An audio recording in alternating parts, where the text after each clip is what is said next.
Welcome back to the Garden Hutch. It's a beautiful day here in early January, and today we're going to discuss the time frame for when we're going to grow all of our vegetables here in 2023. Let's get going.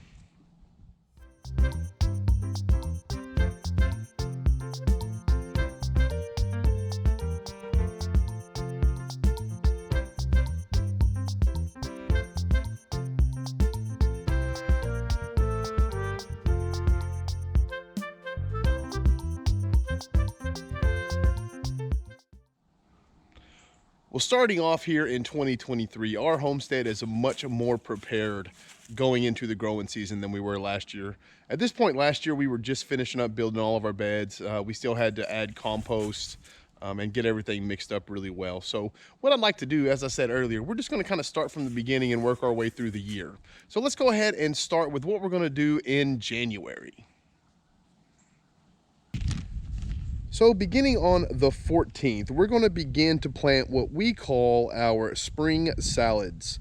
And that's kind of how we'll refer to it going forward. And those spring salads that we'll start on the 14th, and we're going to start with the beets, onions, and radishes. Now these are all root vegetables. They do really well in the cold. We're going to space these out throughout the course of the spring, and then we'll begin over in the fall. And the reason for this is just so that we'll have them in abundance. And also if we get like a really hard freeze or anything that will kill off these varieties, even though they are cool weather crops, sometimes if it gets, down 10, 15 degrees, it can kill everything, including your onions and carrots. So having a plan to begin with where we plant them in stages, it's going to give us the opportunity to have a guaranteed harvest earlier throughout the year, and it's not going to be as devastating if we get a big freeze and lose some of them. So again, on the 14th, we'll plant those root vegetables, the beets, the radishes, and the onions. And then once the 22nd of January rolls around, we'll start planting our lettuces, and we'll cover more of the varieties and that sort of thing as we get closer to that time. Now the idea with all the spring salad mix, of course, is to be able to eat a salad. We're gonna hope this year that we can start in mid-February and go all the way through till December. Last year, because again, we were behind or whatever, so we didn't really get to start eating our salads until April, but we were able to eat all the way up until almost Christmas whenever the hard freeze came, so that was fantastic. All right, so we've covered January. Now let's move right into February.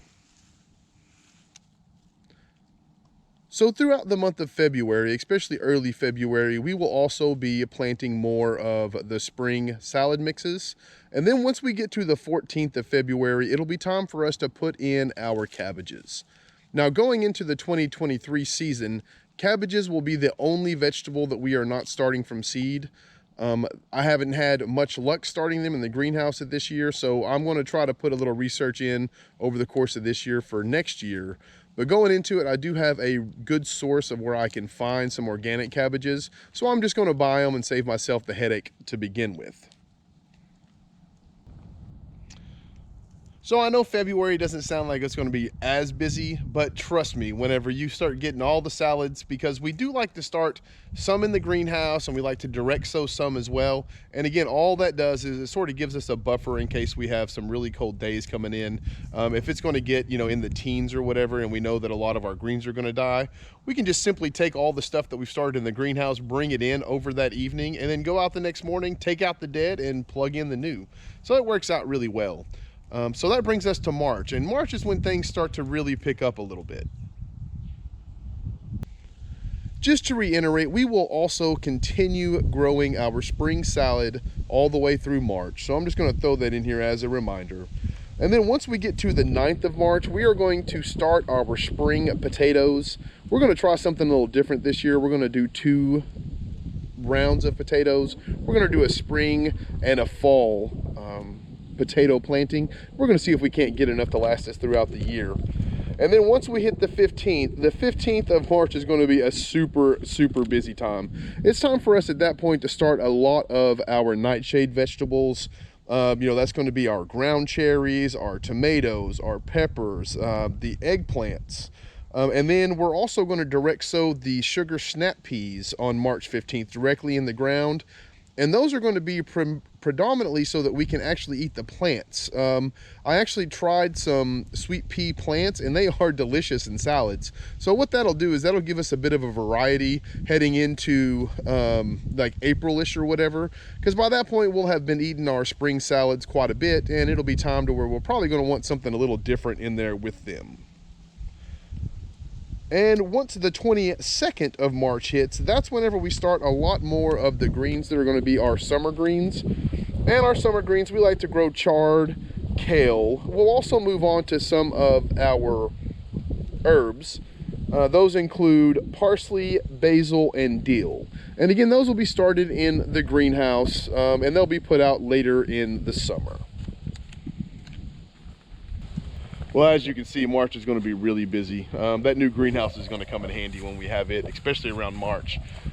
Now, once we get everything happening in March and the greenhouse starts to get a little crowded, we start moving into April. And while April doesn't seem to be quite as busy, it's a really important month, especially whenever you're starting your own seeds.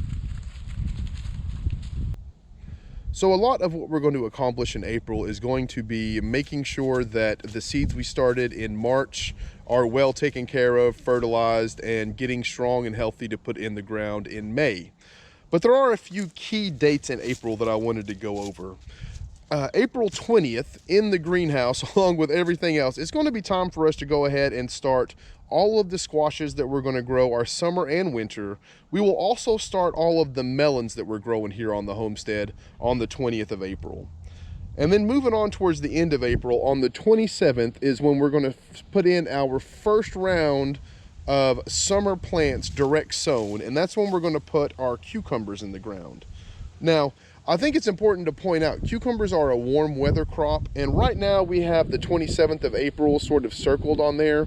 What we'll do is on the 27th, we'll check the 10-day calendar. As long as the evenings are going to be above 50 from there on out heading into May, we'll go ahead and plant the cucumbers. If for whatever reason it's going to be in the upper 30s, lower 40s, we'll probably move the cucumbers back a week or two if we need to.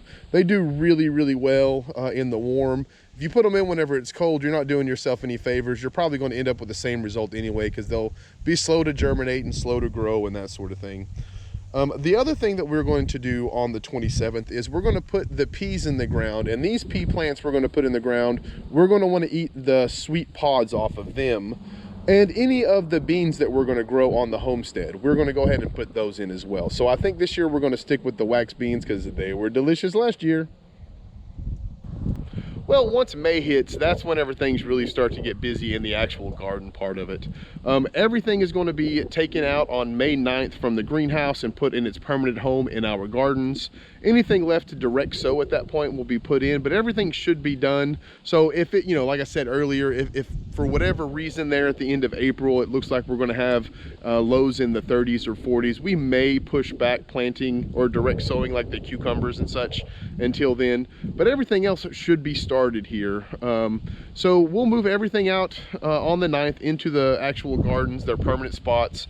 And then as May goes along, once middle of May, I would say tentatively like the 15th, I will no longer plant any more of the spring salad stuff. And the reason for that is things like your radishes, they don't do as well whenever it starts heating up. They start going to seed faster, getting really pithy.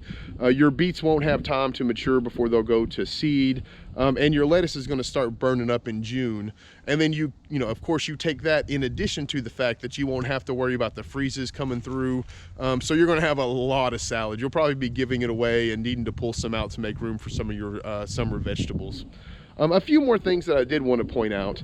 We do in the fall, right? We do the exact same thing that we do in the spring with our fall salads. And that's going to begin right at the end of August or early September. It's one of those things where, you keep an eye out on the 10-day, as long as the days are going to be lower than 90. So, again, usually here in 7B, that can be as late sometimes as middle of September or as early September. But the idea is you want to start getting into the ground whenever it starts cooling off a little bit, so that you can start enjoying those fresh salads again towards the end of the year. Through the summertime, we usually will eat like the kale and the chard and that sort of stuff in our salads. And you have so much other things, like we usually for a salad, I'll usually eat the tomatoes and cucumbers. That's like my favorite. The other side note, as I mentioned earlier, is we're gonna do a fall round of potatoes. And those fall round of potatoes, they'll go in, I believe, the first week of September, and we should be able to pull them out in the end of October or early November. And finally, the last thing of the year that we plan on doing, and in addition to the fall salads, of course, is we will plant the carrot bed. What we're probably going to end up doing is planting the carrot bed right at the beginning of September, as long as the weather cooperates. This year I want to do it when they're a little warmer. Apparently the germination rate is a little bit better, but we'll get to that when it comes. So now that's all the vegetables that we're going to be growing here on the homestead, and kind of when you can expect them to go into the ground. We're going to go more in depth into the varieties and things that we'll be growing as the year goes along. As always, I appreciate you folks hanging out here till the end. I hope everyone takes care of themselves. Peace.